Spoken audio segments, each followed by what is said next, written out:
Okay. Hello. Rohan, Harsh.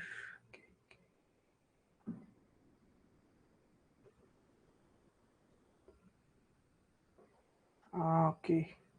So, Rohan, Harsh, hello, welcome. Uh, a thumbs up if you can hear me. Thumbs up chat में हाँ या ना anything. If you can hear me, my voice is clear and okay, great. Hello. हम लोग 1-2 minute और wait करेंगे and then we'll proceed.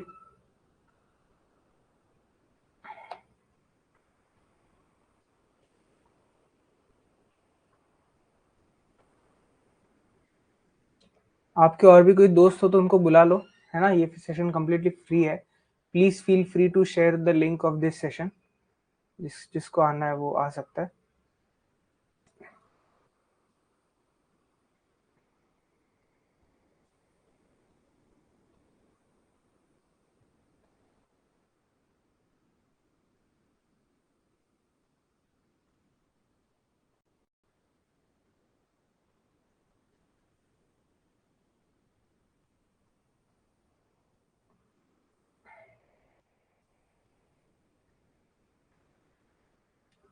और कोई आए तो है. स्लाइड्स हाँ, स्लाइड्स अभी मैंने शेयर नहीं किए. आप में से कोई हैंड रेस करके एक बार देखिए कि क्या आप बात कर सकते हैं क्या. रोहन, हर्ष, अरविंद, कोई भी एक बार हैंड रेस करके देखिए if you can talk.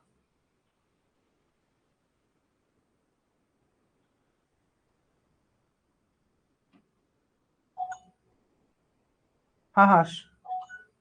Okay Harsh, I think मैंने तुमको ऑडिबल किया. हर्ष कुछ बोल सकते हो? Yes, sir. Okay, great. तो क्लियर. अगर कोई भी डाउट हो हाथ रेस करना, मैं अप्रूव कर दूंगा and you can speak with me. ठीक है. एंड मैं चाहूंगा कि आप लोग जितना ज्यादा बोलो, उतना ज्यादा इंटरेक्टिव रखो इस सेशन को, उतना अच्छा रहेगा. ओके. तो एज डिस्कस्ड हम लोग मैक्सिमम हिंदी बट इंग्लिश के कॉम्बिनेशन के साथ डिस्कस करेंगे, क्योंकि आज से हम लोग टेक्निकल सेशन स्टार्ट कर रहे हैं. तो we should prefer English as the mode of communication when talking about technical things, because आपको इंग्लिश में आपका इंटरव्यू देना है.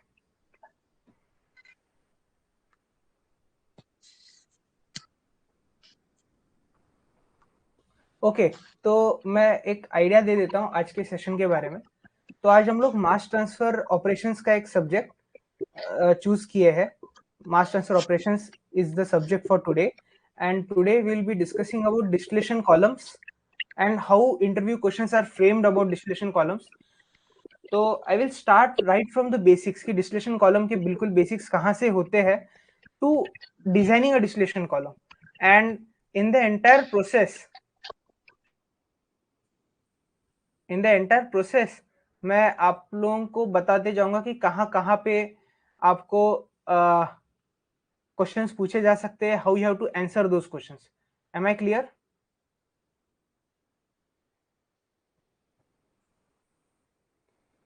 Okay, all right. तो any one of you, if I ask you कि what is distillation, हम distillation क्या क्यों करते हैं, तो would any one of you like to answer this question, like what is distillation, why do we do distillation? You can raise your hand, then I can permit you to speak.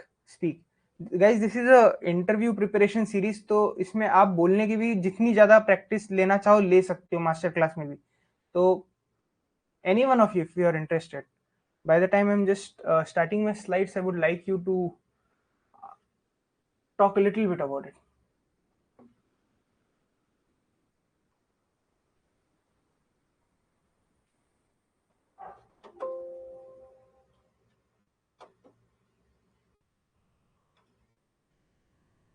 Okay.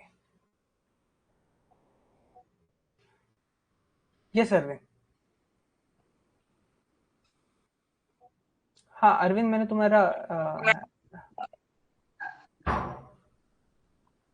Yes, sir. हाँ Arvind. Sir, lesson is separation process which separate the volatile component on the behalf of relative validity. right, right. Okay, so Harsh, what do you want to add, or why do we do distillation, or what?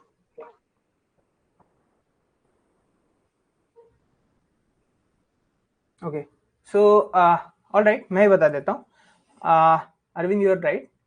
So basically, distillation is a operation where we try to separate two components from each other. Essentially, the components have to be in liquid phase.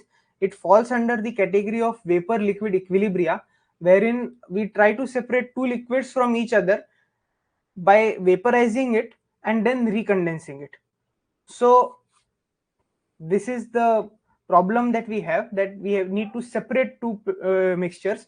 So those mixtures can be individual components of crude oil, something like petrol, diesel, or ethane, methane, butane, hexane, those things that are coming from crude oil, and now we need to separate them.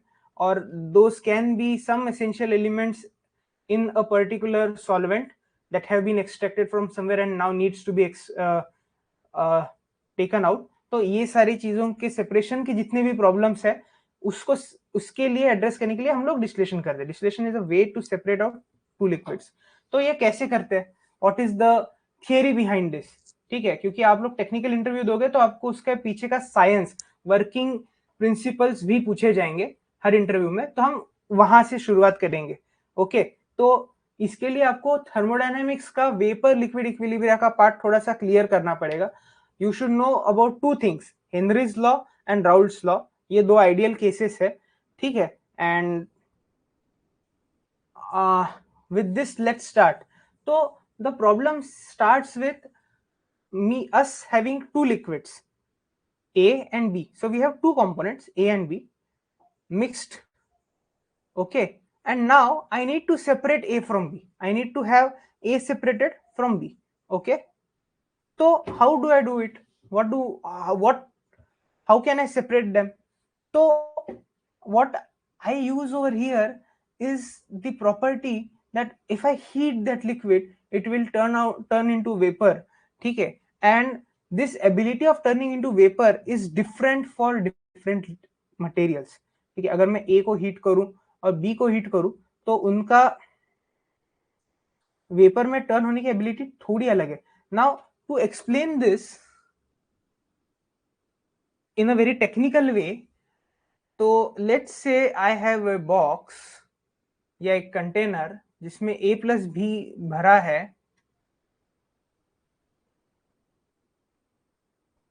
And ये एक particular single phase में है. Let's say ये liquid phase है. Okay, and अब मैं इसको heat कर रहा हूं तो ये वेपर फेज में जाएगा. ठीक है, you can easily explain it using Pvt diagram. ठीक है, how the phase separation will be, कि कैसे उसका फेज चेंज हो जाता है. ओके, सो अब what is the concentration of this A in liquid and this A in vapor is the question. And if by some way I can differentiate the concentration, like इधर 50% A था but vapor phase में जाते ही वो 80% 90% हो गया, then there is a way out for me to separate these components from each other. तो इसके लिए थर्मोडायनामिक्स के हिसाब से अगर हम लोग स्टार्ट करें तो our necessary condition is क्या, can anyone just point me out कि क्या कंडीशन होती है इसके लिए? Yes yes? आपको इसी तरह से पूछा जाएगा कि what is the exact condition कि ये सेपरेशन होने के लिए, what has to be the governing state for it.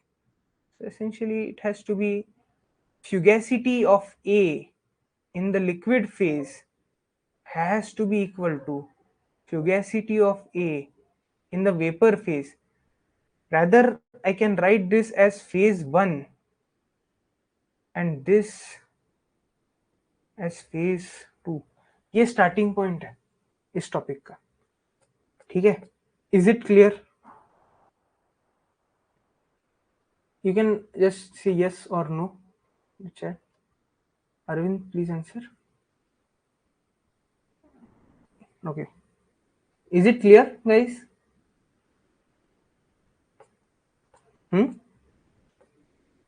So this has to be the starting point, and आप लोगों को इसको appreciate करते आना चाहिए. You should be able to appreciate this particular point. And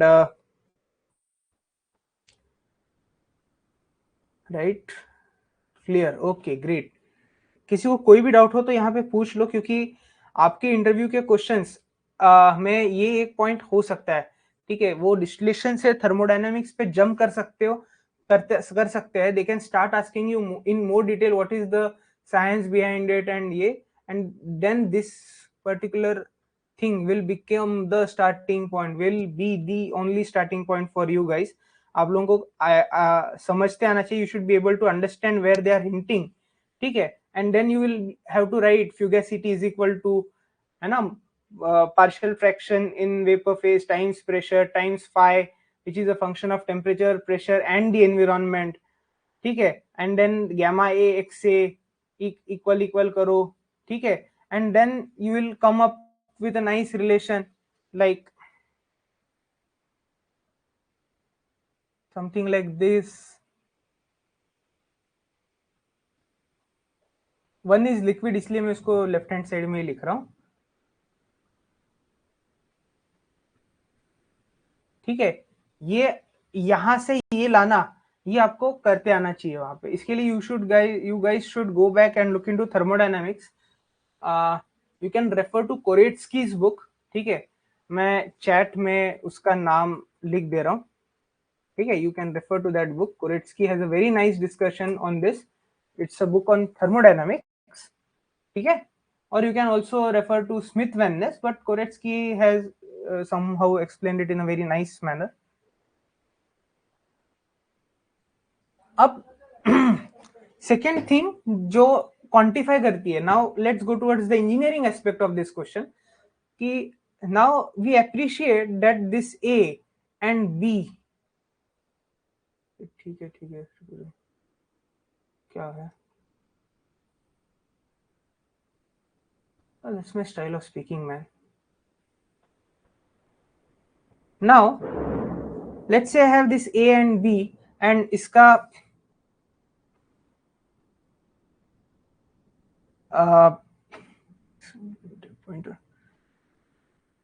दोनों फेजेस में मतलब इनका वोलेटिलिटी का जो कैपेसिटी है वो डिफरेंट है. तो then I can define a term like relative volatility, where alpha AB can be expressed as the ratio of YA by YB upon XA by XB. So now you need to understand two things over here, ठीक है. This particular term has a physical significance, and it has to go from the expression that I had written just a minute before. XA PSAT is equal to YAP. And secondly, you should also appreciate कि ये individual volatilities का कैसे ratio हो रहा है, okay, and you should be able to explain this thing, ठीक है. And now relative volatility, which is being defined as alpha AB, which is YA by XA upon YB by XB, you can think of it like a liquid phase में कितना था और vapour phase में कितना गया, उसका concentration का ratio, bye B liquid में कितना था और वेपर में कितना था उसका रेशियो है, ठीक है. Y A by x A upon x B by y B, इस टाइप से भी हम लोग इसको सोच सकते हैं, ओके. इसको हम नाउ इसी को रीअरेंज करते हैं हम टर्म्स को, हम y B and x B को ए के टर्म्स में लिख देते हैं ताकि सॉल्विंग के लिए सिंपल रहे. तो we'll get this particular expression alpha AB is equal to YA upon 1 minus YA, ये हो जाएगा 1 minus XA. इसी को लिनियराइज कर लिया, फर्दर सॉल्व करते गए, एंड हमें एक एक्सप्रेशन आ जाएगा YA का in terms of XA and alpha AB. Alpha AB is a parameter that we have defined, relative volatility, ठीक है. This is a parameter that we have defined for engineering a particular system which is based on a thermodynamic concept of vapor liquid equilibria. Okay, now when I talk about vapor liquid equilibria, इसको हम एक graph के through भी explain कर सकते हैं, wherein the concentration of a particular component in liquid phase is drawn on x-axis, and the component and the same component's concentration in vapor phase is taken on y-axis, and the relation between those is plotted. So essentially this is the relationship between xa and ya. So A in liquid phase and A in vapor phase, and it turns out to be different from Ya equals to Xa, and hence separation can be possible. And similarly here it will be pure B, at this point it will be pure A, at this point it will be again pure B, at this point it will be pure A. Why am I talking in this particular fashion is because in the interview you would be asked what is the composition, what would be the state at this point, what would be the state at this point in and this is essentially a xy curve. You would be drawing a txy curve, pxy curve, which I would be coming up in the upcoming slides, but ये आपको पूछा जाएगा. And जितना ज्यादा deviation होगा इस particular line से, उतना ज्यादा हमारा सेपरेशन होगा. जितना ज्यादा ये डिविएट होते जा रहा है उतना ज्यादा अच्छा हमारा सेपरेशन होगा. जितना ज्यादा डिविएशन होगा उसका मीनिंग ही होता है कि हमारा alpha A B is greater than 1. Now a trick question for you guys, is this a component, is this a universal rule or is this a component specific rule? क्या ये rule एक universal rule मतलब क्या ये graph एक universal graph हो सकता है क्या, या इसमें कुछ स्पेसिफिक कंडीशंस है तभी ये ग्राफ ट्रू रहेगा and this might change? Anyone? मैंने ये ग्राफ दिखाया है वेपर लिक्विड इक्विलिब्रियम का, and I have tried to explain this graph कि what is this graph, what is it talking about, what are the conditions to get this graph? Is this graph? Yes, Arvind. हाँ Arvind. अरे particular pressure पे होगा ना graph? तुम कह रहे हो पर्टिकुलर प्रेशर पे होगा, ओके. एंड टेम्परेचर का क्या है सीन होगा?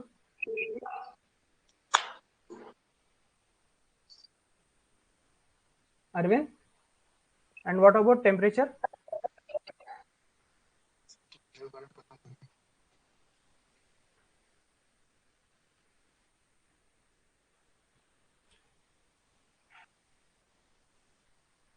सो ये प्रेशर और टेम्परेचर दोनों का फंक्शन है, ठीक है. Okay, Uday wants to speak. Yes Uday. Uday, हाँ ये वेरिंग टेम्परेचर पे होगा सर, टेम्परेचर वेरी करेगा सर. टेम्परेचर के साथ ये कर्व वेरी करेगा, ठीक है, और प्रेशर के साथ भी वेरी करेगा. ओके जी. ये टेम्परेचर और प्रेशर दोनों का फंक्शन है. Sorry. And I am essentially coming to the same point in the next slide. Okay, कि ये इस कुछ इस तरह से वेरी करता है. अगर मैं प्रेशर को कांस्टेंट रखूं, ठीक है, अगर मैं प्रेशर को कांस्टेंट रखूं और मैं यहाँ पे, ये भी एक इंपॉर्टेंट पॉइंट है कि ए जो होता है वो हमेशा हमारा मोस्ट वोलाटाइल कंपोनेंट होता है. तो अगर मैं यहाँ पे ए की मोल फ्रैक्शन प्लॉट करने लगूं फ्रॉम 0 to 1, तो मतलब इस पॉइंट पे देयर इज प्योर बी, इस पॉइंट पे there is pure A, and at constant pressure अगर मैं टेम्परेचर नापने लग जाऊं for vapour and liquid state, किस तरह से वो वेरी कर रहे, तो इस तरह से मुझे ग्राफ मिलेगा. The line in the green is the liquid phase. Harsh कुछ बोलना चाहता है. Sorry sorry sorry Harsh. Harsh please join back. Raise your hand again हर्ष.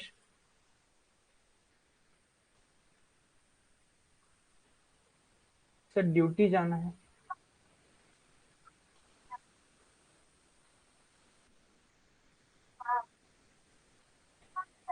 कौन हाथ रेस कर? हाँ उदय.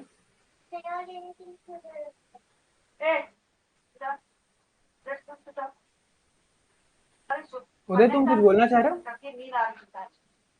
हाँ जी सर, ड्यूटी जाना है सर, नाइट शिफ्ट है आज. कोई बात नहीं, तुम बाद में इसका रिकॉर्डिंग देख सकते हो. अच्छा जी, ओके सर. हाँ, तो यहाँ पे प्योर बी रहेगा, यहाँ पे प्योर ए रहेगा। ये जो ग्रीन लाइन है, ये ग्रीन लाइन है लिक्विड की, इसके नीचे अगर हम टेम्परेचर ले जाएंगे तो लिक्विड रहेगा। तो इसको हम समझते हैं कुछ इस तरह से। लेट्स से इस पर्टिकुलर पॉइंट पे मेरे पास एक ए और बी का मिक्सचर है, जिसका हम कॉन्सेंट्रेशन यहां से निकाल सकते हैं कॉम्पोजिशन की। इसमें कुछ एक्स ए अमाउंट ऑफ ये था और वाई अमाउंट में वो था, एक्स ए और बी का है। If I start cooling it, तो क्या होगा, it will reach to this point. If I start heating it, तो ये इस पॉइंट पे आ जाएगा। यहाँ पे वो एक वेपर और लिक्विड का मिक्सचर है, ठीक है। तो वो वेपर और लिक्विड का मिक्सचर का कॉम्पोजिशन क्या होगा, तो वो हम ये पॉइंट और ये पॉइंट से ला सकते हैं, और इसको टाई रूल से हम लोग निकालते हैं, या फिर टाई लाइन जो होता है उस कॉन्सेप्ट का यूज करके निकालते हैं, ठीक है। इट इज नॉट इम्पोर्टेंट कि आप लोग टाई लाइन्स का जो लिवर रूल होता है उसका फॉर्मूला याद रख के जाओ। they usually don't ask about formulas over there. They will ask you about the concept ki what is the speciality of this point, what is the physical importance of this particular point, यहाँ पे क्या होता है, यहाँ पे क्या होता है, अगर मैंने यहाँ से यहाँ पे ट्रेवल किया तो क्या हो रहा है, यहाँ से यहाँ ट्रेवल किया तो क्या हो रहा है। तो would anyone like to answer a couple of questions on this particular graph?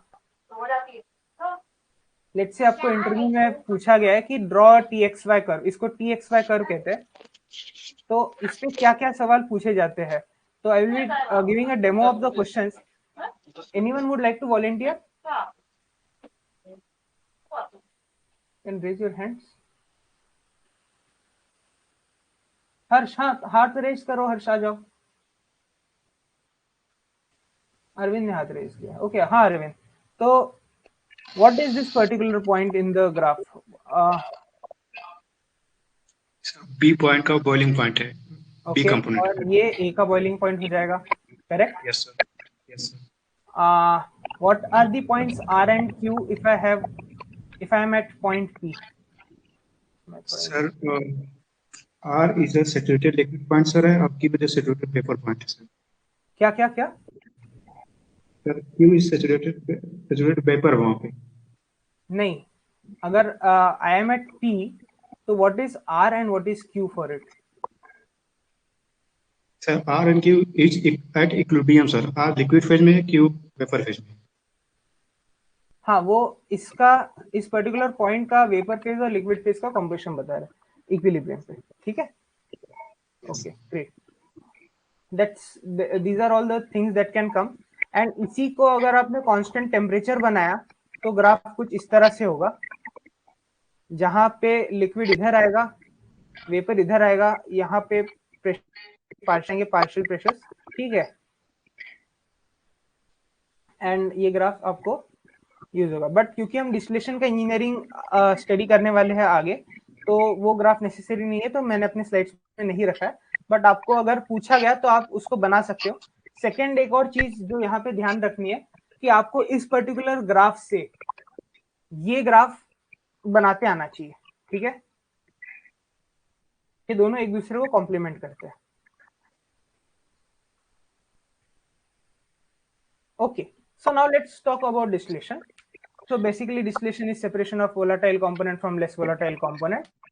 अब here we try to design a process जहां पे multiple levels पे equilibrium will be achieved between vapor phase and liquid phase, and top पे मुझे more volatile component मिल जाएगा in concentration, and यहाँ पे मुझे less volatile component मिलेगा in concentration.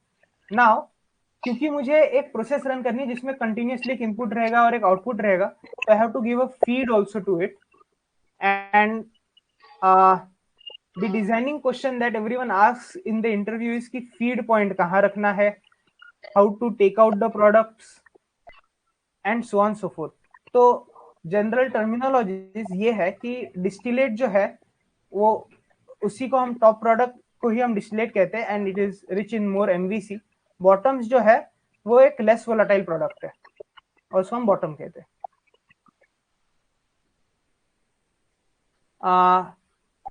कुछ पर्टिकुलर एजम्पशंस या इंपॉर्टेंट पॉइंट्स जो हमें यहाँ पे ध्यान रखने हैं कि vapour and liquid leaving a stage are in equilibrium.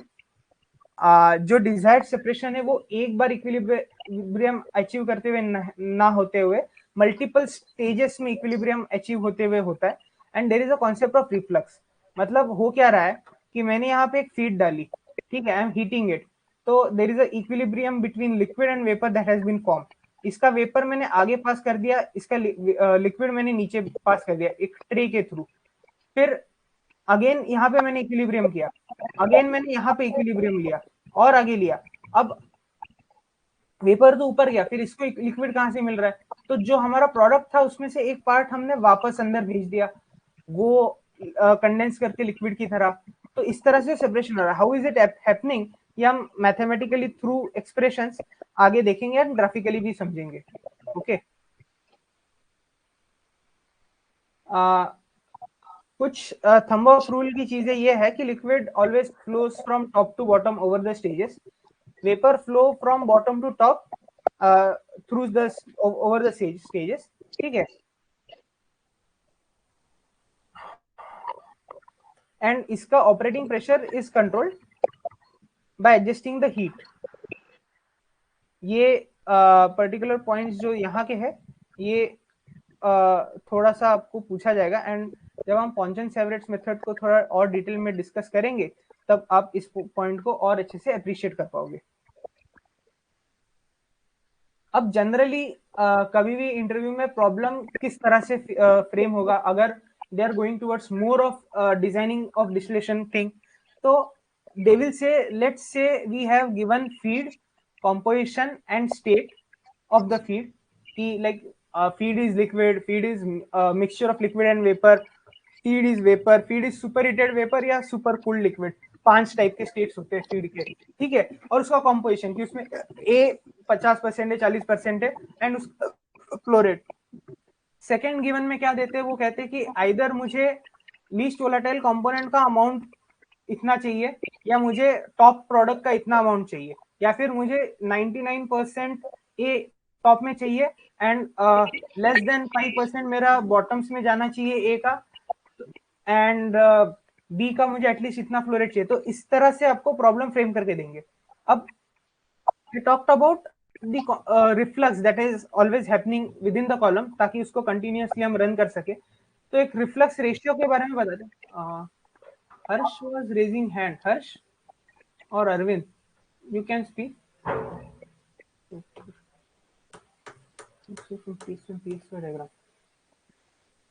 हर्ष, मैंने अभी बताया था कि pxy txy पे आपको आप एक pxy txy ड्रॉ करने बोलेंगे for a given system, let's say hexane and triethylamine, या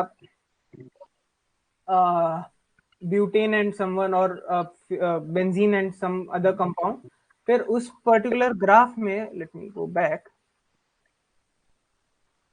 what does this point represent, what is this point representing, tie line या लिवर बताओ, what is this, is a tie line. यहाँ पे liver rule से थोड़ा सा बता दो कि ये क्या रिप्रेजेंट कर रहा है, ये क्या रिप्रेजेंट कर रहा है।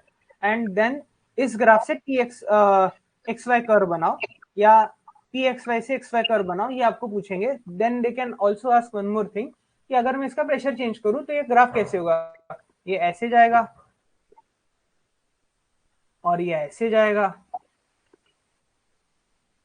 या इसका पूरा नेचर ही चेंज हो जाएगा अगर मैंने इसका प्रेशर चेंज कर दिया। तो लाइक इधर से मैंने P1 कर दिया है, फिर मैंने इसको P3 किया है, लेट्स से ये प्रेशर P2 पे है, तो what happens if I change the pressure. Similarly अगर मैं PXY कर्व की बात करूं, PXY कर्व की बात करूं, तो ये कर्व कुछ इस तरह से बनेगा। ओके, अब अगर मैं टेम्परेचर चेंज करूं, बढ़ाऊं, तो ये ग्राफ कैसे चेंज होना चाहिए, ऐसे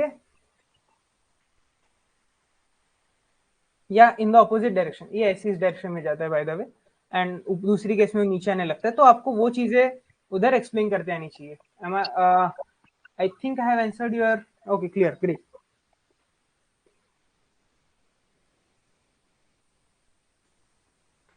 नेक्स्ट पॉइंट जो यहाँ पे बहुत इंपॉर्टेंट है in understanding this is what are the assumptions. यहाँ पे हम एजम्पशंस क्या क्या रखते हैं, क्योंकि ये लोग इन्हीं एजम्पशंस को चेंज करने की कोशिश करेंगे इंटरव्यू में। लाइक अगर हमने ये एजम्पशन को वायलेट करने की कोशिश की तो क्या होगा, है ना।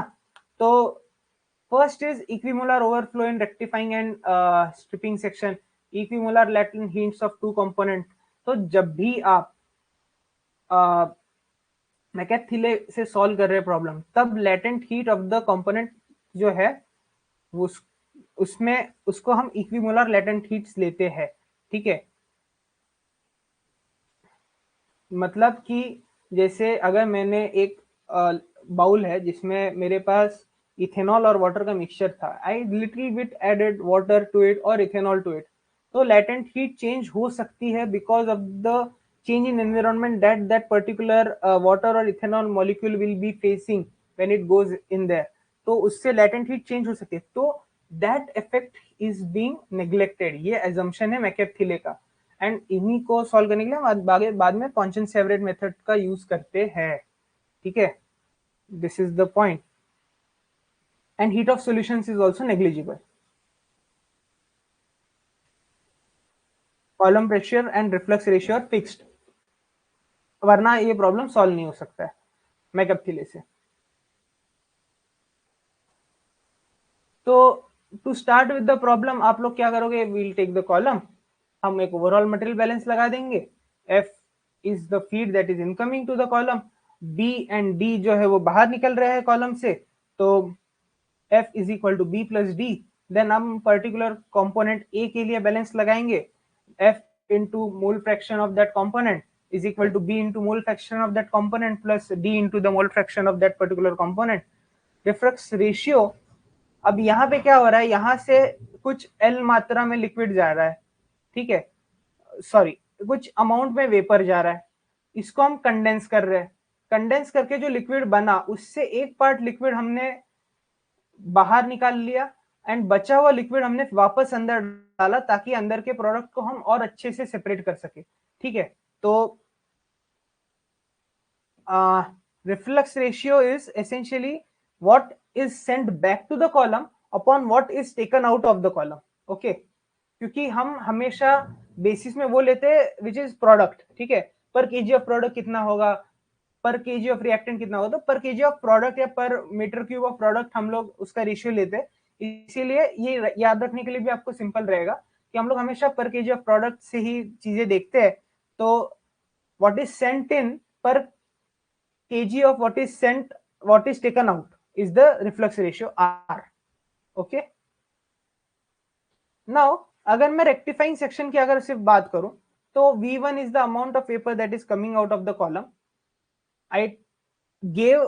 I took away QD amount of heat, hence the arrow in this particular direction, through a heat exchanger and cooled it down to liquid, and that liquid is going back into the column and a distillate D is taken out of L0 at the stage 1.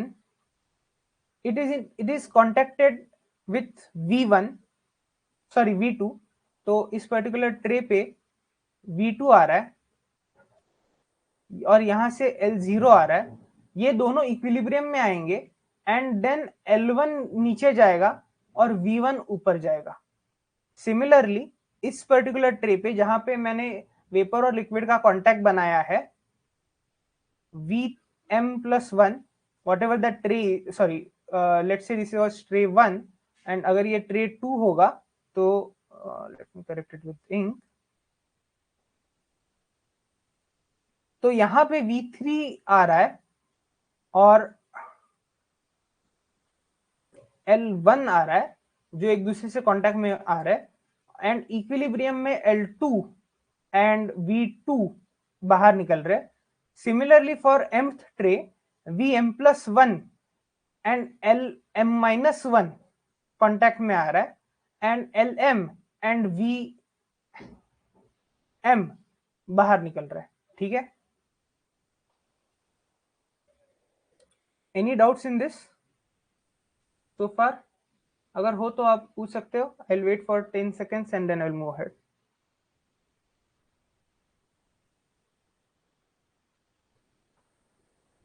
So then you start applying material balance over it, okay. by taking this particular section, ये आपको बहुत importantly वहां पे दिखाना है कि आपने किस एरिया के अराउंड ले रहे हैं. No sir, Arvind you can raise your hand and speak what your question is.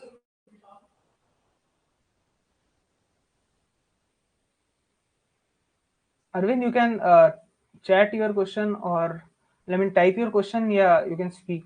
Speak. हाँ, हाँ Arvind. No sir, clear है sir. Okay, then let's move on. Please unmute ताकि वो echo ना है. Thanks a lot. तो हमने रेक्टिफाइंग सेक्शन के अराउंड बैलेंस लेना होता है, जिसमें कि हम इस जैसे डॉटेड एरिया में दिखा है एक mth प्लेट तक ले रहे हैं. m के नीचे वाली जो प्लेट है वहां पे हमारा फीड रहा है, इसलिए हमने रेक्टिफाइंग सेक्शन फीड के ऊपर के सेक्शन को डिफाइन किया है. And stripping section feed tray के नीचे के ट्रेस को लेते हुए पूरा बोला है. And let's say that was a mth tray जिसके अराउंड हमने फीड डाली थी. Then we just have a overall material balance, a component material balance. We try to simplify and we get a relation for ym plus 1 in terms of xm and reflex ratio. ठीक है.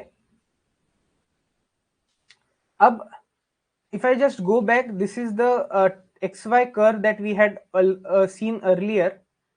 ठीक है. ये ideally होना चाहिए x equals y, but for our particular mixture it has come out to be a curve like this at a given condition of T and P, which is now sacrosanct and understood, hence not written any further. So this particular expression can be plotted on the graph like this. अब इसके लिए हमें क्या चाहिए, xd जो हमारे पास given रहता है. So we have an initial point and we have a slope when the reflex ratio is fixed. Like a reflex ratio of 2 is given, तो ये slope हो जाएगा 2/3, है ना. तो it will be हमें point पता है, हमें slope पता है, तो हम basically एक line draw कर सकते हैं, या फिर हम point and intercept से भी line draw कर सकते हैं. And a better way is to do this, जैसे हमने काफी सारे हमारे थेरेटिकल एग्जाम्स में किया होगा, अपने आपके अंडर ग्रेजुएट के फाइनल ईयर एग्जाम्स में ये वाली चीज की होगी कि आप xd अपॉन r प्लस 1 को यहाँ पे प्लॉट करते हैं. एग्जाम में आपको इंटरव्यू में सॉल्व करने नहीं बोलते, इंटरव्यू में ग्राफिकली एक्सप्लेन करने बोलते हैं. तो आपको ग्राफिकली एक्सप्लेन करते आना चाहिए कि ये लाइन स्ट्रिपिंग लाइन कैसे, सॉरी ये रेक्टिफाइंग लाइन कैसे आई है. ठीक है, कि हम लोग txy से स्टार्ट करते हैं, फिर हमने रिफ्लक्स ऐड किया है, हमने ऐसे से कॉलम बनाया और फिर ये लाइन बनती है. तो आपको ये उधर एक्सप्लेन करते आना चाहिए. ओके, देन अब सिमिलरली स्ट्रिपिंग सेक्शन को दिखाना, आप उसका भी मटेरियल बैलेंस करना. एंड अब हमको ये लाइन प्लॉट करनी पड़ेगी ग्राफ पे, बट यहीं पे एक प्रॉब्लम होता है, ये लाइन प्लॉट नहीं कर सकते. ठीक है, let's see it in a little detail. कि let's say this is nth tray, इसमें vn प्लस 1th वेपर अंदर जाएगा. ठीक है, and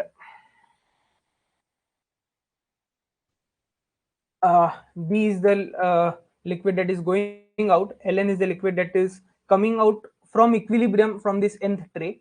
Ln plus 1 was coming over here, Vn plus 1 and Vn. ठीक है,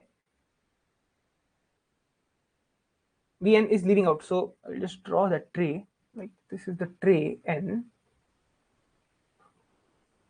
Ln minus 1 is coming on the tray and is being contacted with Vn plus 1. Now these two come into equilibrium, and what we get is Vn that goes out from this tray and Ln that is sent to this particular unit, and after heating we get B, or after heating we get B and Vn plus 1, which is sent back. Okay, so we just take the stripping section and try to generate an expression for mole fraction for the vapor phase, mole fraction for the component in vapor phase at p plus 1 point at a point, so we'll get slope and intercept as this. xb is something which is known to us, but ये दोनों parameters हमें known नहीं होते, तो इसको plot करना थोड़ा सा प्रॉब्लमेटिक है. इसीलिए we have to go and solve it in a different way. तो we have a concept of feed line. feed line से हम लोग फिर इसको ट्राई करेंगे सॉल्व करना. अब feed line कैसे, तो there will be a point in the column. अगर मैं पूरा कॉलम करूं, draw, oops, I just draw like a column like this, and simply एक ट्रे था पहले, है ना, और मैंने यहाँ पे कुछ वेपर दे दिया जो इक्विलिब्रियम में होके ऐसे बाहर निकला, कुछ लिक्विड दे दिया और वो लिक्विड इक्विलिब्रियम में होते हुए यहाँ से बाहर निकला, है ना. Now I am adding a feed extra to it, इसीलिए there will be some change in it. Now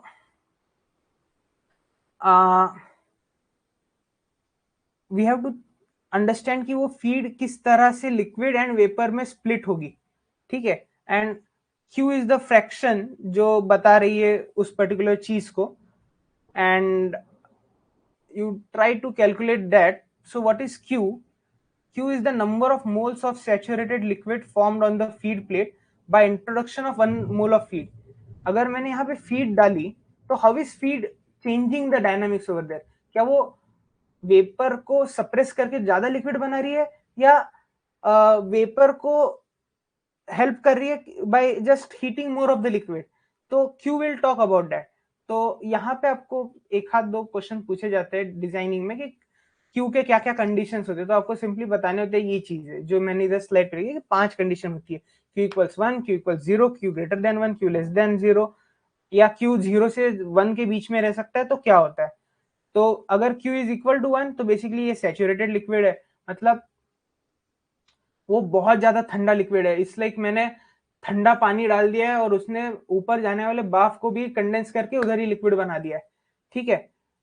अगर Q इक्वल 0 मतलब उसने वेपर को सप्रेस नहीं किया है, तो एसेंशियली वो एक सुपर सैचुरेटेड वो एक सैचुरेटेड वेपर है.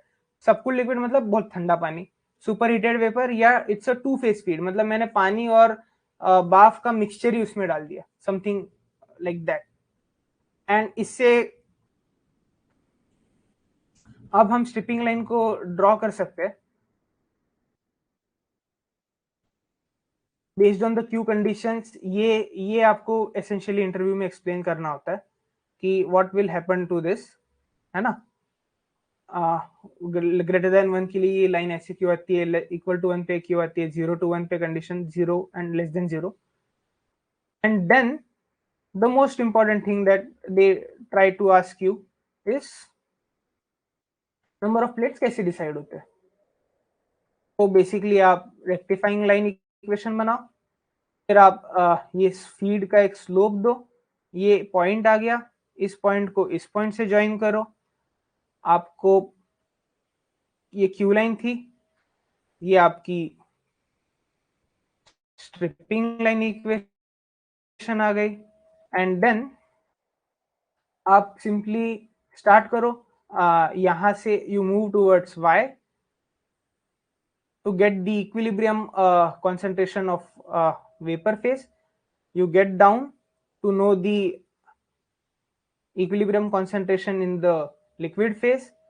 At this particular point you again have to go back down and so on so forth. So ये जो points है ये है वो plates जिन plates पे equilibrium achieve होने वाला है. Okay, so मैथमेटिकल चीजें आप स्किप भी कर सकते हो, बट इस तरह से ये प्लेट 1 का हो गया, ये प्लेट 2 का हो गया, इस तरह से आप कैलकुलेट करते जाते हो and at the end the moment you reach XB you stop this particular exercise, and यहाँ पे जितने ट्रायंगल्स बने हैं उतने आपके नंबर ऑफ प्लेट्स होते हैं, एंड आप ये चीज एक्सप्लेन कर सकते हो. यहाँ तक एक टाइप का इंटरव्यू क्वेश्चन हो सकता है, या यहाँ तक एक चीज होती है. मोस्ट ऑफ द इंटरव्यूज में इसके आगे ही स्टार्ट करते हैं। कहते हैं कि चलो मैकेपथिले में मिनिमम रिफ्लक्स की कंडीशन क्या होती है, मैक्सिमम रिफ्लक्स कंडीशन क्या होती है, what happens if I change the reflux ratio in distillation column is the question that they ask. तो उसके लिए आपको ये दिखाना पड़ेगा। अगर इंटरव्यूअर बोलता है यहां से और पीछे जाओ और बताओ ये कैसे आया, ये लाइन क्या है, ये लाइन क्या है, तो मैंने जो उधर पीछे आपको थोड़ा बहुत मैथ्स बताया, you have to approach them in this particular fashion. Interviewer will never start की डिस्टिलेशन कॉलम डिराइव करो। इंटरव्यूअर विल ऑलवेज स्टार्ट की यहां से, बेसिकली यहां जो हमने कैलकुलेशन अगेन, ये स्टेज से पीछे जाओ या ये स्टेज से आगे जाओ। तो इसीलिए मैंने स्टोरी को स्टार्टिंग से एंड तक लाया ताकि समझने में आसान हो सबको।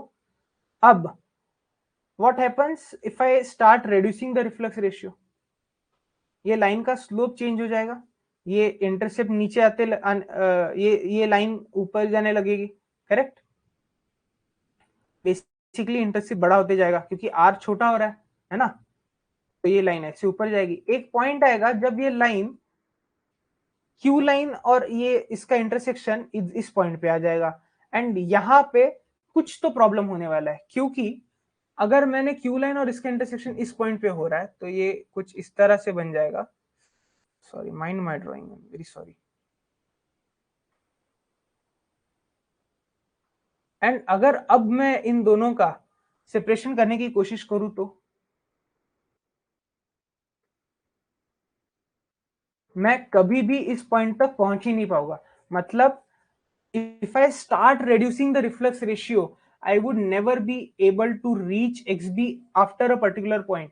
And the point of reflux ratio at which I cannot reach down is the point called as the minimum reflux ratio. ठीक है, तो this is what they ask you कि what is the effect of reflux ratio on the distillation column. तो आपको इसका answer दो इसमें देना है कि if R decreases then number of plates start increasing, and at R minimum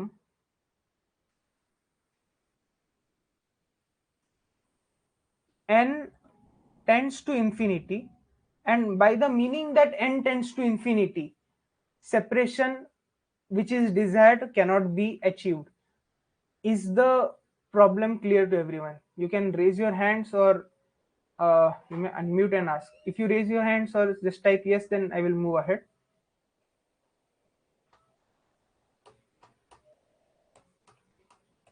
Explain R.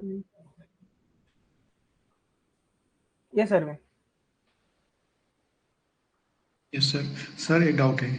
हाँ सर अगर फीड कंडीशन चेंज करो तो क्या मतलब चेंजेस हो गए प्लेट में, नंबर ऑफ प्लेट में? Great, I was about to come to this point. देखो, अगर मैं इस पर्टिकुलर ग्राफ में फीड कंडीशन चेंज करूंगा तो फीड कंडीशन चेंज होने के बाद क्यू चेंज हो जाएगा, मतलब बेसिकली क्यू लाइन का नेचर चेंज हो जाएगा। ठीक है, तो just let me go back over here. तो लेट्स से तुम्हारे पास पहले क्यू इक्वल 0 था जो कि सैचुरेटेड वेपर फीड था, एंड अब तुमने उसको थोड़ा सा और ठंडा किया तो ये कुछ इस तरह बन गया, यानी वेपर प्लस लिक्विड का मिक्सचर। ठीक है, अब मैं सारी इंक इरेज कर देता हूं and I choose some nice colour, let's say green. तो just follow my green line, कुछ इस तरह से ये होगा और ये ऐसे इंटरसेक्ट करेगा। ठीक है, इधर तक, यहां से ये ऐसे हो जाएगा। Okay, let me take another colour.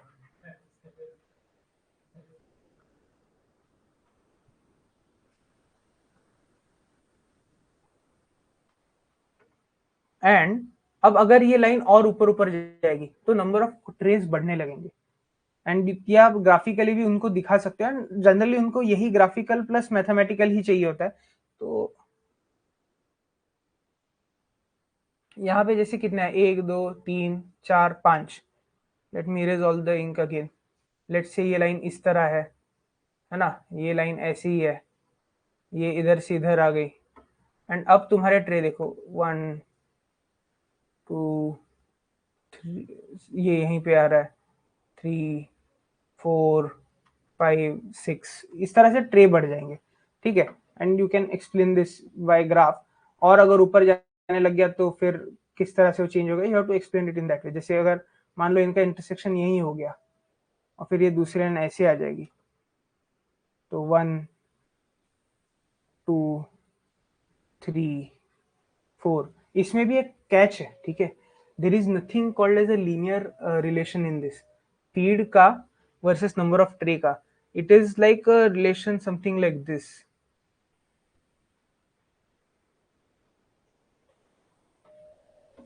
0 less than 1, तो इट्स लाइक, ठीक है। ये थोड़ा सा बहुत इन्वॉल्व है, तो आपने अगर सिर्फ ग्राफिकली इतना भी एक्सप्लेन किया, they will be more than happy, क्योंकि इसका कोई स्ट्रेट अवे मैथमेटिकल कैलकुलेशन नहीं आता, ये केस टू केस चेंज होते रहता है, ठीक है अरविंद। तो आप इधर तक भी एक्सप्लेन कर दो तो that is more than sufficient to them, but ये एक बहुत ही इन्वॉल्व प्रॉब्लम हो जाता है आगे चल के। ओके, हाँ अरविंद बोलो। यस, तो क्या हम कह सकते हैं सब कुल लिक्विड के ज्यादा प्लेट लेंगे और सुपरहेटेड वेपर कम से कम प्लेट लेंगी? हाँ। Okay sir. बट ये मतलब इसका कोई ऐसे डायरेक्ट रिलेशन नहीं है, ये एक पॉइंट के बाद फिर से प्लेट कम हो जाएंगी। अब इसमें एक पॉइंट बहुत अच्छा है जो मैं अभी मुझे याद है, विच आई शुड टेल यू, ठीक है। अगर आपको लिक्विड के प्लेट्स बढ़ाने हैं या वेपर के प्लेट्स घटाने हैं, या वेपर के प्लेट्स बढ़ाने हैं लिक्विड के प्लेट्स, मतलब stripping section and rectifying section के प्लेट्स आपको कम ज्यादा करने हैं, क्योंकि ऑपरेशनल प्रॉब्लम रहता है हीटिंग का और इसका। जो अरविंद एक मिनट अनम्यूट कर दो। हाँ, तो वो प्रॉब्लम्स के हिसाब से अगर आपको स्ट्रिपिंग सेक्शन या रेक्टिफाइंग सेक्शन को बड़ा या छोटा करना है, क्योंकि there is another aspect of weeping and the three major problem जिसपे इक्विलिब्रियम आने में चैलेंजेस आते हैं, तो उस इसके लिए लोग इसके कंडीशंस के ऊपर वर्कआउट करते हैं कि हम फीड को थोड़ा सा हीट करके डाल देंगे, फीड को थोड़ा सा ठंडा करके डाल देंगे, है ना। तो you can answer the question depending on, you have to ask them for more information and then you can answer those questions कि हमारा क्या ऑब्जेक्टिव है, कैसे हमें आगे बढ़ना है। अब रिफ्लेक्स रेशियो का डिजाइनिंग पे क्या इफेक्ट है हमने स्टडी देखा। सेकेंड पॉइंट हमने ये देखा कि what is the effect of feed condition on the number of plates, which is slightly involved and not that straightforward to answer, but by asking a little bit of more information या फिर by telling the things you can show that you have an idea of them.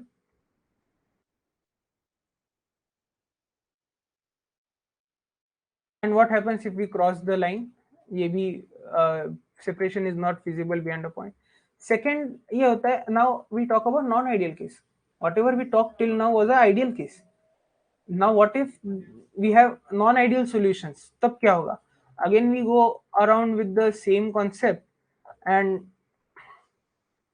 यहाँ पे भी Armin इसी तरह से define होता है। देर आर फ्यू लिक्विड्स, ठीक है, जिसमें XY कर्व ऐसे भी आ सकता है। अगर ये चीज आपको इंटरव्यू में पूछी तो आप इसका कैसे जवाब दोगे? What do you think about this diagram? Rohan, would you like to answer, और अरविंद?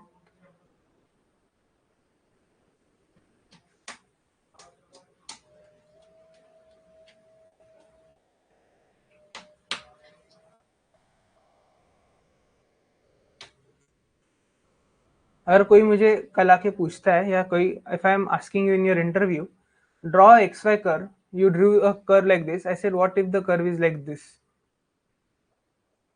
अब as a non-ideal case, what will you say? Yes, Arvind. Sir इससे तो यही होगा सर कि लिक्विड ज्यादा बन रहा है, मोर वोलेटिल और वेपर कम बन रही है सर, तब ये ग्राफ आएगा। बेसिकली वो यही ग्राफ था, ठीक है, वो यही ग्राफ था, बट मैंने ए की जगह बी के रेस्पेक्ट में ड्रॉ कर दिया। तो मैं बोलूंगा सर ये आइडियल केस, ये जस्ट मिरर कर दीजिए, क्योंकि आपने लेस वोलाटाइल कंपोनेंट यहाँ पे प्लॉट किया है, ना कि मोर वोलाटाइल कंपोनेंट, तो वो सेम केस हो जाएगा।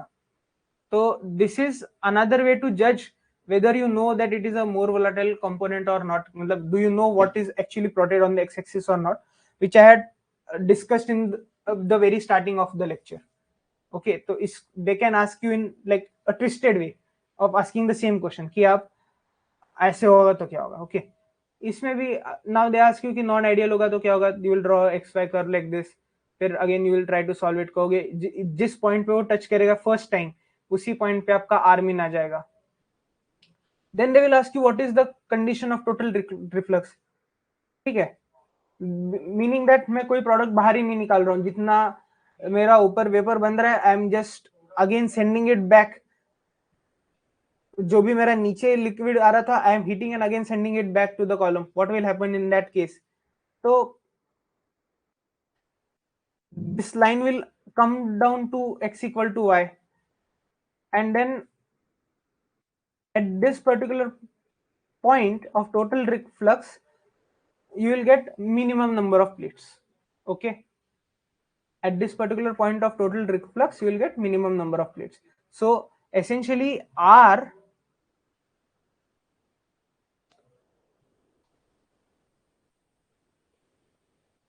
वर्सेस नंबर ऑफ प्लेट्स अगर मैं प्लॉट करना स्टार्ट करूं तो the plot will look like infinite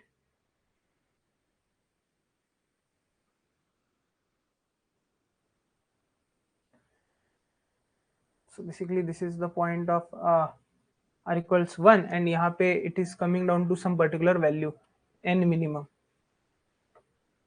ठीक है, तो आप इसको ड्रॉ करके दिखा भी सकते हो. यहाँ पे वो इनफाइनाइट जा रहा है. They don't ask you to draw this, but वो बता देते कि r और n का रिलेशन थोड़ा एक्सप्लेन कीजिए हमें, तो आपको ये दो कंडीशंस के साथ एक्सप्लेन कर देना चाहिए. देन दे विल से, ये हम लोगों को काफी जगह टेक्स्ट बुक में भी पढ़ाया जाता है कि रिफ्लक्स रेशियो को फिर ऑप्टिमम कैसे करना है. तो दो टाइप के कॉस्ट इन्वॉल्व होते हैं किसी भी कॉलम को डिजाइन करते हुए. One is the capital cost की कॉलम बनाने का cost, and second one is the running cost. Okay, तो आर मिनिमम पे क्या हो रहा था, मेरे प्लेट्स इनफाइनाइटली ज्यादा हो रहे थे. इनफाइनाइटली ज्यादा प्लेट मतलब क्या, कैपिटल कॉस्ट बढ़ते जाना. जैसे जैसे मेरे प्लेट्स कम होते जाएंगे वैसे वैसे मेरा कैपिटल कॉस्ट कम होते जाएगा. राइट, एंड फिर जैसे जैसे मेरे प्लेट्स फिर से बढ़ेंगे तो मेरा फिर से कैपिटल कॉस्ट रिफ्लक्स रेशियो की वजह से बढ़ने लगेगा.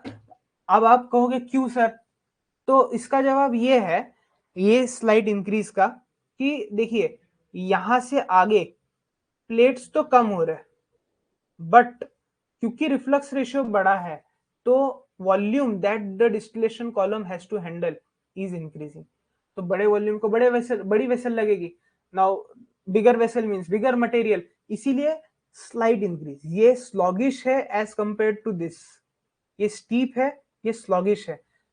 बहुत सारे इंटरव्यूज में आप जो भी ग्राफ ड्रॉ करते हो, विच एवर ग्राफ और what ever graph you draw, they will ask you why have you drawn the graph in this particular fashion only, why is this steep, why is this sluggish as compared to that, why is this concave, why is it not convex, ऐसे क्यों नहीं draw किया है ना, या ऐसे ऐसे क्यों नहीं किया, या ऐसे ऐसे क्यों नहीं किया, या ऐसे और ऐसे क्यों नहीं दिखा, why is it like this only. तो you should be able to answer that कि सर यहाँ पे प्लेट्स कम होते जा रहे हैं इसलिए कैपिटल कॉस्ट कम होते जा रहा है.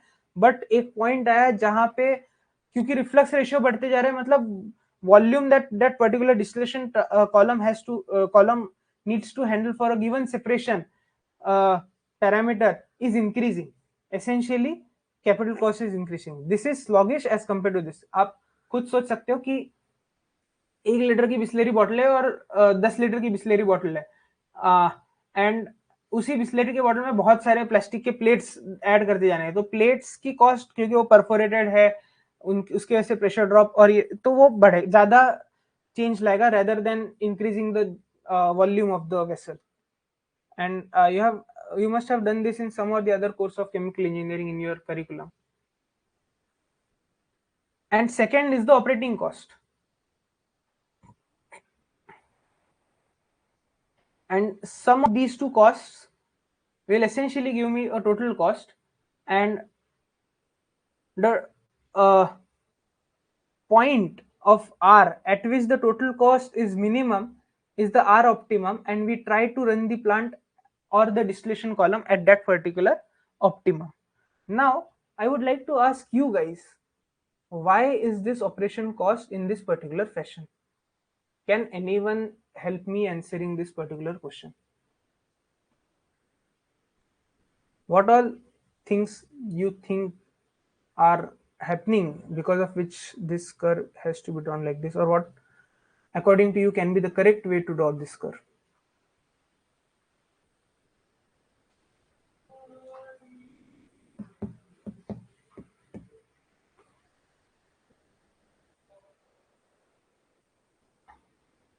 ओके, मैं थोड़ा सा और इसको ये करता हूँ. ऑपरेटिंग कॉस्ट में कौन कौन से कॉस्ट आएंगे? ऑपरेटिंग कॉस्ट में आएगा हमारा यूटिलिटी का कॉस्ट, जो ऊपर हाँ okay, Arvind has raised hand. हाँ अरविंद बताओ. हाँ अरविंद. सर जब आर मैक्सिमम होता है तो वहाँ पे नंबर ऑफ प्लेट मिनिमम लगती है, तो नंबर ऑफ हाँ. प्लेट मिनिमम लगता है, डिजायर सेपरेशन के रिगार्डर या कंडीशनर ड्यूटी बढ़ा देते हैं सर, तो वहाँ पे ऑपरेटिंग कॉस्ट बढ़ जाती है सर. हाँ करेक्ट. और यहाँ पे कम क्यों है सबसे? सर आर मिनिमम पे क्या होता है कि सर वहाँ पे नंबर ऑफ प्लेट बहुत ज्यादा होती हैं, तो वो डिजायर सेपरेशन के लिए कंडेंसर डिवाइडर ड्यूटी उतनी नहीं होती, कम ही होती है सर, कम में ही काम चल जाता है हमारा, इसलिए. एक और ऑपरेटिंग कॉस्ट होती है, वो है पंप की. ओके तो अगर जो तुम्हारा लॉजिक है अरविंद, उससे ये इस तरह का नेचर नहीं आता, वो शायद ऐसे नेचर आ जाता. तो यहाँ पे एक और point, you are very correct by the way. The other thing is कि the way it has come out to be a quadratic और an exponential kind of thing is because कि आर के साथ उसका relation is more dominant. R मतलब condenser duty is a dominant cost as compare to pumping cost, तो इसीलिए ये है. बट वो कॉस्ट भी तो यहाँ पे ज्यादा थी और यहाँ पे कम थी, इसीलिए बीच में थोड़ा सा मिनिमा काइंड ऑफ थिंग आया. ठीक है, मिनिमा नहीं मतलब एक कर्व का इस टाइप का नेचर है. वरना you are right Arvind. Okay कि कंडेंसर ड्यूटी एंड रिवॉल्वर duty and the cost of pumping, क्योंकि प्रेशर भी तो मेंटेन करना है ना हमको कॉलम के अक्रॉस, है ना. तो ये तीन चीजें ऑपरेटिंग कॉस्ट में ऐड होती है, एंड इसीलिए इसका इस टाइप का नेचर आता है. क्योंकि कंडेंसर ड्यूटी इस डायरेक्शन में डायरेक्टली मतलब कंडेंसर एंड रिवॉल्वर ड्यूटी इस डायरेक्शन में डायरेक्टली बढ़ रहे हैं आर के साथ, तो इसलिए इसका नेचर इस डायरेक्शन में बढ़ते जा रहा है. क्योंकि जैसे से आर बढ़ रहा है वो ड्यूटीज बढ़ रही है, hence it is increasing with as R is increasing. At the same time there has a slight role of pumping, इसीलिए there is a not that is coming into picture. Sir एक doubt है sir. हाँ sir reflux issue बढ़ाते हैं तो column के pressure में क्या डिफरेंट इफेक्ट पड़ते हैं सर? प्रेशर में नहीं, हमको प्रेशर मेंटेन करना है ना पंप करके. तो यहाँ पे क्या हो रहा है, कॉलम बढ़ते जा रहा है ना, तो हमें बड़े सी मुझे एक छोटे से वेसल का, let's say have a small vessel का प्रेशर मेंटेन करना है, और मुझे एक बहुत बड़े प्रेशर वेसल का प्रेशर मेंटेन करना है. तो मुझे पंपिंग भी तो करनी है ना उनकी, करेक्ट, वेपर की और लिक्विड की. तो मेरी पंपिंग कॉस्ट बढ़ेगी या कम होगी? सर तो बढ़ेगी. इस बस. और जितने ज्यादा मैं ट्रेज लगाऊंगा, ठीक है, उतने ज्यादा ऑब्स्टेकल्स आएंगे फ्लो में. यस सर, टर्बुलेंसी क्रिएट होगी तो प्रेशर ड्रॉप भी आएगा वहाँ पर. हाँ, तो मुझे फिर ज्यादा एनर्जी देनी पड़ेगी. बट वो एक एब्सोल्युटली स्मॉल मतलब it's a small value when compared with heating duty and cooling duty. ठीक है, बट वो सब एड अप होते हैं, इसीलिए इसका नेचर पर्टिकुलरली ऐसे आता है. ठीक है, but what you answered are the absolutely major values, like 95% cost वहीं से आ जाती है. ठीक है, most of the text books जो सिर्फ मास ट्रांसफर के रिगार्डिंग है, they only say this operating cost is coming from heating boiler duty, reboiler duty and condenser duty, क्योंकि that's a major component and that's a fair enough assumption to go ahead with. But in real case, when you are designing a distillation column for a industry, the industry will also think about pumps and other things. So pumping fluid कितना बढ़ रहा है। अगर यहाँ पे reflux ratio बढ़ते जा रहा है तो मेरा पंपिंग फ्लूइड का वॉल्यूम भी तो बढ़ रहा है, तो I will need bigger pumps, तो पंपिंग कॉस्ट भी बढ़ रही है। यहाँ पे पंपिंग वॉल्यूम बढ़ रहा है तो यहाँ पे मुझे पंप को जो प्रेशर मेंटेन करने के लिए एनर्जी देनी पड़ रही है वो बढ़ रही है। तो that factors are also added when. हाँ Arsalan wants to say something. हाँ okay, not then let me go ahead. And ये एक ऑप्टिमम वैल्यू है which I have just borrowed from a mass transfer text book कि R optimum is around 1 to 1.5 times of R min, and that's it for today.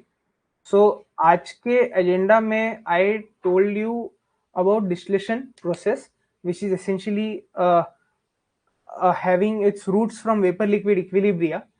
तो vapour liquid equilibrium को किस angle से पढ़ना है, and distillation में मैंने आज मैकेब-थिले प्रोसेस को इन डिटेल डिस्कस किया। एंड दो I discussed in detail about कैसे मैकेब-थिले का डेरिवेशन आता है, इंटरव्यू में मैकेब-थिले का डेरिवेशन नहीं पूछते हैं।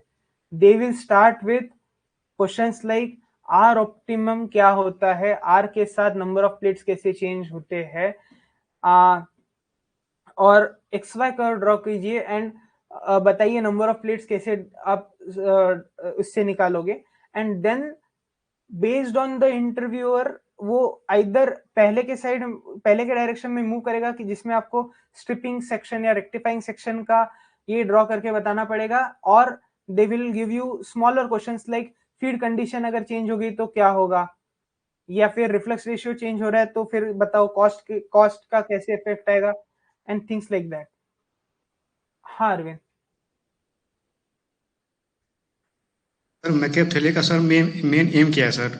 प्लेट फाइंड करना या फिर टावर की हाइट फाइंड करना? प्लेट्स निकालना।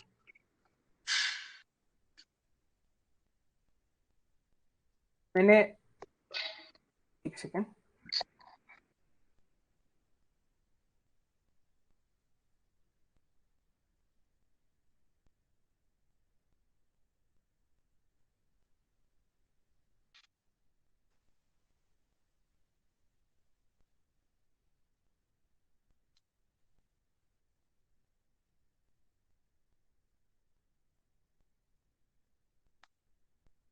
ये दो है, ठीक है।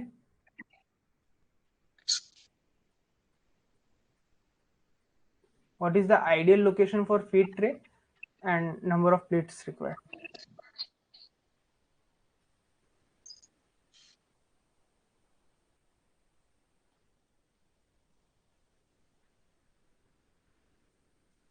तो फीड के ऊपर फिर क्वेश्चन इस तरह से बनेगा कि अगर मैंने फीड पॉइंट चेंज कर दिया, ठीक है, तो क्या होगा। लाइक आपने पहले प्रॉब्लम सॉल्व कर लिया है एंड आपने बताया कि 5 प्लेट आ रहे हैं, आपने जस्ट एक हाइपोथेटिकली सॉल्व करके दिया कि जैसे यहाँ पे हमने सॉल्व किया था।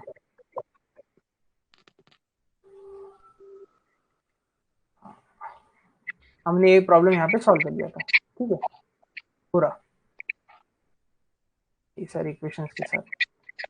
फिर आपको पूछेंगे कि अगर मैंने फीड पॉइंट चेंज कर दिया इस प्लेट पे तो क्या होगा।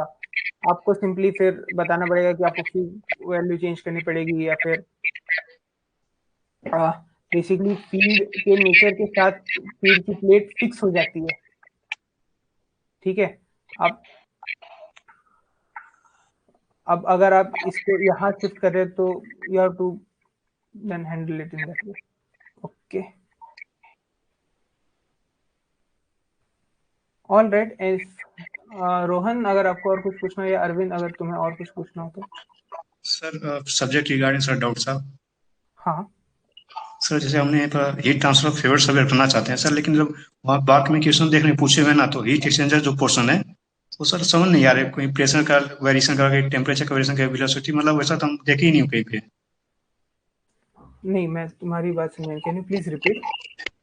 जैसे सर बार के जो क्वेश्चन पूछे गए इंटरव्यू में, हम हीट ट्रांसफर बेसिक सवाल है तो ठीक है सर, उस पर लग जा रहे हैं, लेकिन जो हीट एक्सचेंजर के ऊपर का सब क्वेश्चन पूछे गए हैं तो उससे कुछ आइडिया नहीं मिल पा रहे हैं। वो ऐसा वेरिएशन प्रेशर का कहीं करवा, कहीं टेम्परेचर वेरिएशन मतलब करवा दें, उसका कम से कम आइडिया मिल पा रहा है सर एक्सचेंजर जो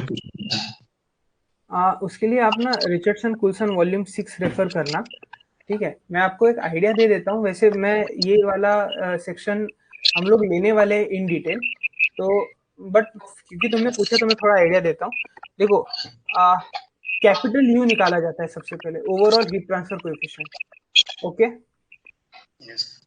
यू 3 कंपोनेंट से आता है। अगर मैं कोई भी इसका देखो, डबल पाइप देखूं या आपका शेलन ट्यूब देखूं, ठीक है।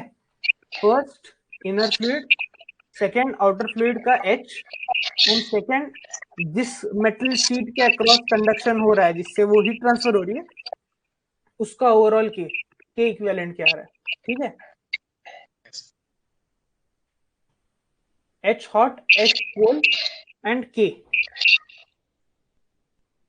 3 हीट ट्रांसफर के ये आएंगे। एंड इसको आप सम करके लाइक रेजिस्टर्स के जैसे कॉन्सेप्ट होते हैं उस तरह से summation 1/u equal to 1 hot 1 cold plus K into L1 और K इंटू L ये करते। तो वहां पे आपको जो भी टर्म चेंज करने, पैरामीटर चेंज करने की बात करें, टेम्परेचर या प्रेशर या वेलोसिटी एंड टेम्परेचर ही होता है, तो आपको उसमें कौन सा पैरामीटर कैसे चेंज हो रहा है ये बैक बताते आना चाहिए। तो you can always start your answer like कि sir 1/u is equal to this, ये कंपोनेंट ये होता है, ये कंपोनेंट वो होता है, वो कंपोनेंट वो होता है। इसमें जो H ये है ये इस रिलेशन से आता है, इसमें टेम्परेचर का ये वेरिएशन है, तो ये ओवरऑल ऐसे से होगा। You have to go from that point to backward. तो उसके लिए Richardson Coulson is a nice book, उसमें हर एक पैरामीटर कैसे किसके ऊपर डिपेंडेंट है वो दिखाया गया।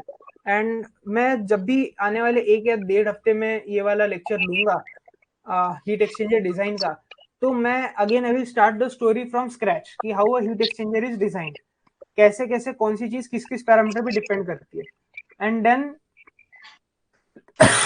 you will be able to answer such kind of questions कि you know the storyline, you will directly start from end कि climax में ये हुआ and ये उसका प्री बिल्ड है, ठीक है अरविंद।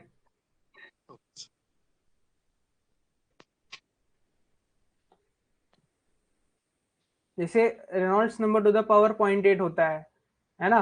तो आप बोलोगे कि सर आप अगर आपने वेलोसिटी बढ़ा दी तो ये बढ़ रहा है, फिर ये बढ़ रहा है, फिर क्योंकि काफी सारे कंपोनेंट्स चेंज होते हैं, तो आपको सिर्फ रिलेशन बताना है कि किन किन के चीजें चेंज होंगी एंड एक डायरेक्शन देने की किस डायरेक्शन में चीजें चेंज हो रही है, कि यू बढ़ने के डायरेक्शन में या घटने के डायरेक्शन में। एब्सोल्यूट कैलकुलेशंस नहीं मांगेंगे वो मोस्ट ऑफ द केसेस में, until and unless it is straightforward to calculate.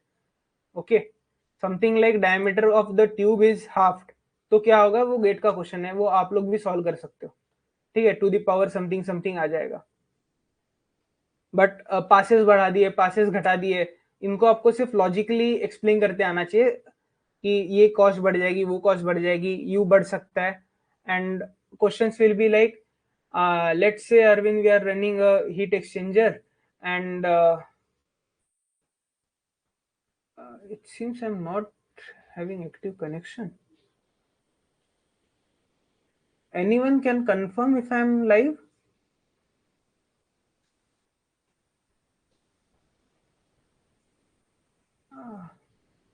Oh gosh. Oh yeah, I'm live. Oh great. Thanks a lot, Arvind. तो हाँ, तो what I was saying, Arvind, कि let's से वो कहेंगे कि अरविंद हम लोग एक पर्टिकुलर हीट एक्सचेंजर को इस कंडीशन पे रन कर रहे हैं, अब मुझे फाउलिंग हो गया, कुछ हो गया, मेरे को इतना यू मिल नहीं रहा है, मैं क्या करूं।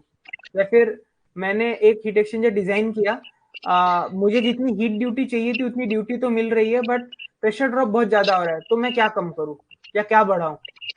या फिर मुझे इतना हीट ड्यूटी नहीं आ रहा है, तो should I increase the number of passes और should I increase the baffle spacing, या मैं नंबर ऑफ बैफल्स चेंज कर दूं, बैफल कट के साथ खेलूं, क्या करूं। तो इस टाइप की चीजें तुम्हें फिर वो पूछेंगे। तो बेटर वे विल बी, जैसे हम लोग आपको एक टॉपिक को स्क्रैच से यहाँ तक बता रहे, our aim is not here to teach you each and every concept but introduce you कि ये कॉन्सेप्ट से ये चीज बिल्ड होती है। हमें आपसे डेरिवेशन नहीं करवाने और ना ही हम चाहते कि आप डेरिवेशन याद रखें। एग्जाम में जब क्वेश्चन, सॉरी इंटरव्यू में जब आपको एक क्वेश्चन पूछा जाएगा तो उस पॉइंट से आप पीछे के पॉइंट्स को कनेक्ट कर पाओ, ये हमारा एम है सेशंस में, ठीक है Arvind. Are you getting what I am trying to convey? Yes, sir. Yes. Then only you will be able to answer all of their questions. And this is how we are going to teach on our platform. That interview important areas क्या है, and whenever such design questions are coming, chemical engineering में classical design questions come for evaporators, distillation columns, if I am talking about mass transfer operations. Third, very rarely asked but still something related to extraction, जिसमें solid से liquid extract किया जा रहा है, adsorption columns. Fourth, चार चीजें in mass transfer. Heat में most favorite question is always about heat exchanger, double pipe heat exchanger, shell and tube heat exchanger. Okay, and then they also have some hot topics related to conduction and convection theories, and some one or two small questions on radiation, but they are very straightforward, which we'll always be covering. Fluid mechanics में pumps और compressors, and then mixers and so on so forth. तो but our approach will be जहाँ पे designing के concepts आ रहे हैं, we give you an overview of how the particular thing has been derived in the first place, and then every time we tell you कि हाँ यहाँ से यहाँ आपको connect करते आना चाहिए, you should know that this is dependent on this, and if required we can actually have an entire discussion in detail if required, मतलब एक point पे अगर आपको चाहिए तो are you clear with the strategy? Are you enjoying this strategy? मतलब are you happy with this strategy? And I hope after learning in this strategy you will feel more confident while giving the interview. अगर कोई आप 10 दिन बाद अगर distillation column का interview देने जा रहे हो, तो आफ्टर विजिटिंग दिस लेक्चर आपको पता होगा कि इसको इससे कनेक्ट करना है. मोस्ट ऑफ द केसेस में आप लोग सिर्फ पढ़ के जाते हो कि डिस्टिलेशन कॉलम में सेपरेशन होता है, नंबर ऑफ प्लेट्स ऐसे से निकल जाते हैं या कुछ इतना ही, but you barely know that इसके लिए मुझे यहाँ थर्मोडायनेमिक्स वाले पॉइंट से यहाँ पीछे भी जा सकते हैं. एंड इंटरव्यू में they usually go in this particular fashion, and then आप लोग यू स्टम्बल, एंड देन थोड़ा सा चीजें आपकी स्लो हो जाती है. ऑल राइट, अगर और कोई क्वेश्चंस या डाउट्स ना हो तो will close this session. Wish you all a very good night. Thanks for attending. हाँ सर जैसे आप सर पढ़ा रहे हैं, तो सर माइंड में डाउट भी बहुत ज्यादा आ रहे हैं, तो क्या वो सब भी मतलब पूछ सकते हैं सर? हाँ बिल्कुल पूछ सकते हो. मैं कुछ चीजों पे आपको थिंक करने के लिए जानबूझ के एक दो जगह पे ओपन एंडेड चीजें रख रहा हूँ, आप मुझे पूछ सकते हो क्लास में, एंड मैं चाहता हूँ कि आप जितना ज्यादा हो सके मुझे पूछे कि ये इससे कैसे रिलेटेड है, इससे कैसे रिलेटेड है, क्योंकि डिजाइनिंग के जो क्वेश्चंस है ये कोई मतलब स्ट्रेट फॉरवर्ड नहीं, इसमें आपको पता होना चाहिए कि बैकएंड पे कैसे चीज आ रही है.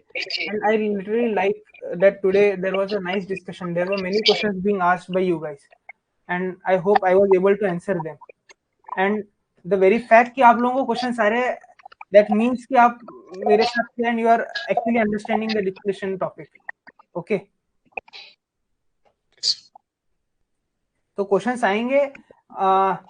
माय प्लान इज कि हर हफ्ते, जैसे अगर आज मैंने एक टॉपिक पढ़ा है तो कल मैं सिर्फ इसका डाउट्स एंड डिस्कशन रखूंगा, ताकि आप में से जिन जिन लोगों ने इसको पढ़ा है या समझा है एंड आपको कुछ नया डाउट क्लियर अराइज हुआ, तो आप वो सारी चीजें मेरे साथ डिस्कस करके क्लियर कर सकते हो. ठीक है,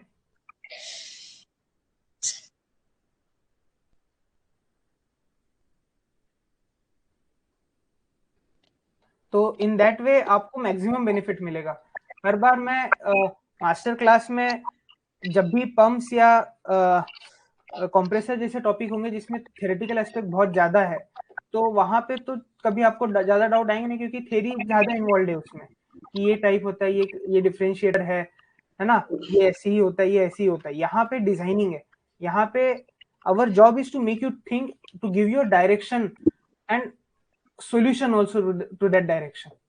So if you are thinking, then only doubts will come, and अगर doubts आ रहे हैं तो you are on the right path, and जितने भी doubts आएंगे उसको जवाब देने के लिए मैं हूँ. जितने भी डाउट्स लेके आना है आप आ जाइए, मैं आपके हर डाउट को सॉल्व करने की कोशिश करूंगा। I will try to solve each and everything. And the very fact आपको डाउट्स आ रहे हैं वो इसीलिए आ रहे हैं ताकि क्योंकि आप अब एक कॉलम को के क्वेश्चन को बहुत सारे एस्पेक्ट से सोचने लगे हो कि अच्छा इसके साथ क्या हो रहा होगा, उसके साथ क्या हो रहा होगा। There was a very nice question that came up कि सर फीड के साथ फीड क्वालिटी के साथ में नंबर ऑफ प्लेट्स पे क्या होगा। तो that's this should come up, this thinking should start, this will reflect in your interview and it will have a very positive impact on your interview. Arvind, profiles, Rohan is asking, कौन से profiles?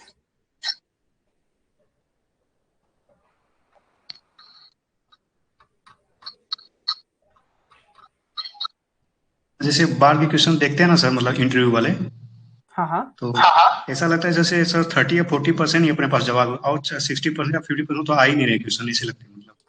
हाँ, तो वो तुम्हें इसीलिए Rohan eco आ जाएगा।